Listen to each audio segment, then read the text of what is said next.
On May 28, 1990, more than 100 passengers boarded a plane bound for San Antonio, Texas, and settled in for what they thought would be a pleasant trip. But less than halfway through the flight, at 35,000 feet above the ground, all that would suddenly change.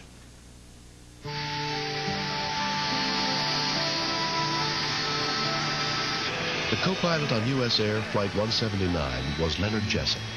For me, I had had better than 9,000 hours of flying time at that point and never had any type of emergency at all in my flying experience.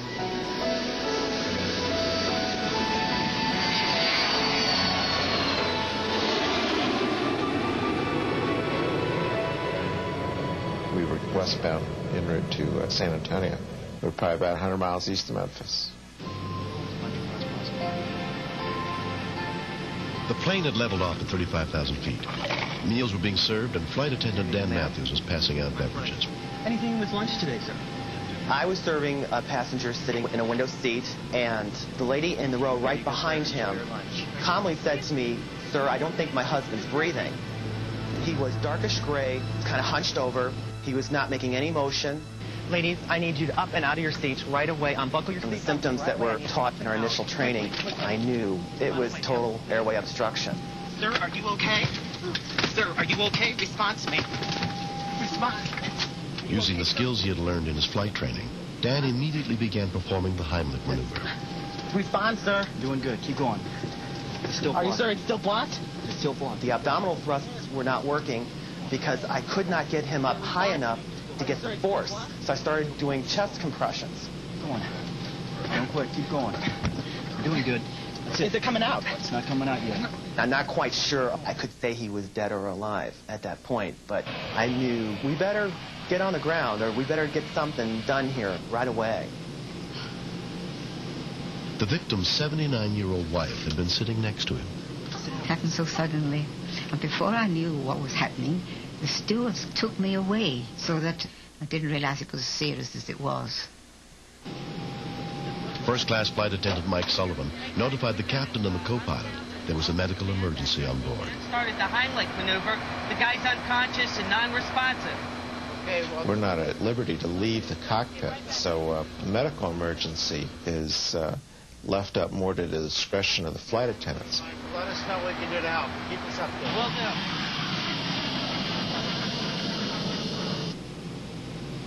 do. Up ahead, there was a commotion on the airplane. And I turned to Eddie, and I said, "Eddie, I think something's going on up ahead." I said, "I'm going to go up there and see if I can help him out." Doing good. Doing good. I'm a doctor. Doctors Eddie Sanders and Charles Plotkin, two anesthesiologists, happened to be on board. I gave several attempts at a Heimlich maneuver and didn't feel as though I could get anywhere. It had been 4 minutes since the victim's airway was blocked. So I said, well, if he's choking, the Heimlich doesn't work. I figured a back slap would work well for him. Anything come out? Okay. But we did that, and the situation didn't change at all. Okay. I did a quick finger sweep. There was nothing there, and I attempted mouth to mouth. Try and give him another breath. I can't move anything. Was unable to move any air. That is not characteristic of successful mouth-to-mouth ventilation. I should have the sense that I could breathe easily from my lungs into his. Tried to check a pulse on the patient, a carotid pulse, and felt absolutely nothing. Okay, he's still not breathing. He was about as blue as a pair of blue jeans. He was totally lifeless. Here. If this guy had been in my operating room, I would be really worried, and I'd be calling out for help. They were more than 15 minutes from the nearest airport large enough to land the plane. We're running out of time. We know what needs to be done. We don't have the equipment. You have to move some air, or nothing is going to be successful from this point on. And at that point, I said, okay, we're going to have to cut this man's neck. We're going to have to get a surgical airway. Eddie, we're going to have to do a surgical airway. Give me a knife. Somebody got a knife? I need a knife. Does anybody have a knife? There was not a moment to wait. If I don't do this, this man is not going to make it. He's going to be dead. I have nothing to lose here.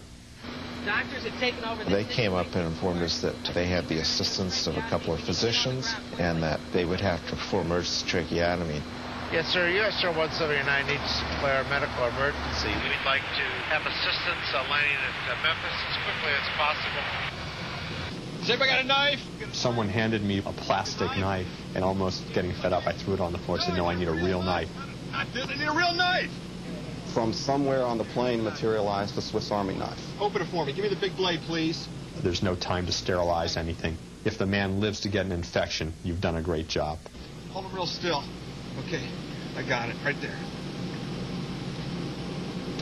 We're going to have to put something in here, Eddie. We get a pin, please, a tube of some kind.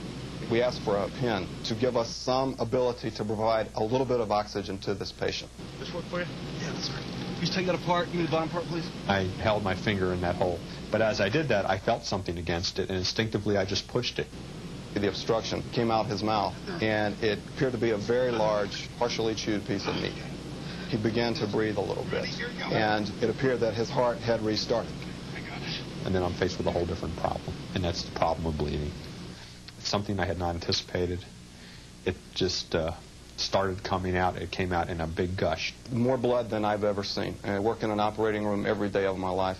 Crossed my mind at that point that we had saved him from the initial problem, but he's now going to bleed to death. We needed to land the plane right then. Ladies and gentlemen, we have a medical emergency on board, and at this time we're going to need your cooperation because we're going to be diverting and landing in Memphis. But I'm used to dealing with airway problems, but I'm not used to dealing with bleeding problems. The only way I know to stop bleeding is to put pressure on it. And I realized that maybe if I've squeezed around the loose skin that's in the neck area here, bring it together around the pen cap, then I could at least put pressure on whatever was bleeding. One of the flight attendants brought a big handful of sanitary napkins. And I began to pile one after the other around the hole that we had made. I'm coming.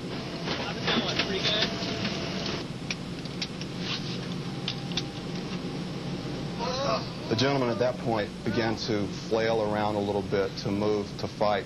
My concern is that he was going to stand up and probably rip everything out of his neck.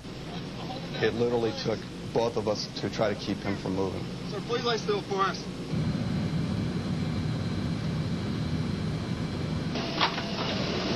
Oh, guys, now.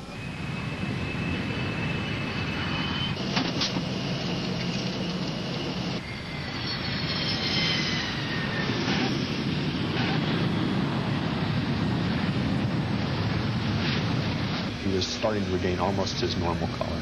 And we actually got him to squeeze my hand to command. And that's all I wanted. That means the brain was working. When the plane got to a stop, by that time the door was open and there was an ambulance there. Paramedics packaged the 89-year-old victim for transport to the hospital. We were able to get the man out of the airplane very quickly. The paramedics carrying him in the stretcher with my hand still on his neck, holding the pressure until we got to the ambulance. And at that point, I could not hold my fingers like that anymore. I couldn't. They had gotten to the point where they're so tired I couldn't hold the tight pressure. When I let go, there was no bleeding. En route to the hospital, Dr. Plotkin spoke with one of the paramedics. I said, do you come out here often for these sort of things? He says, usually it's to come out and get somebody off the plane, but usually they don't survive.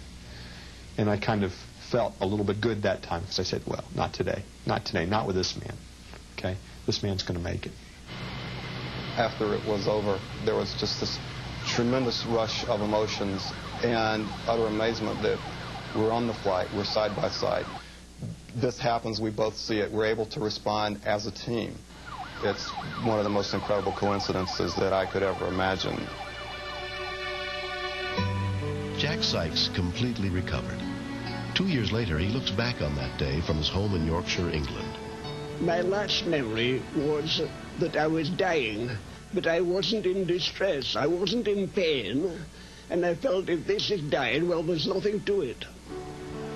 Jack will never forget the two strangers who saved his life. I haven't spoken to them, but we've had correspondence with them, and I'm deeply grateful to them, deeply grateful. Jack continues to enjoy the things he loves most in life. I've asked myself many times what I was saved for, what is there for me to do. I think sometimes there's nothing for me to do, and then I think, yes, there is.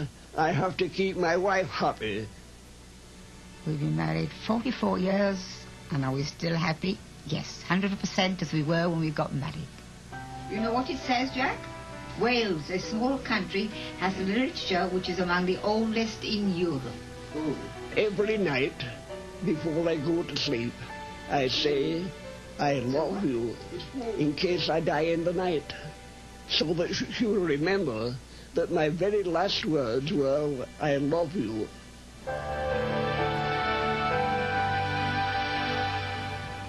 Next.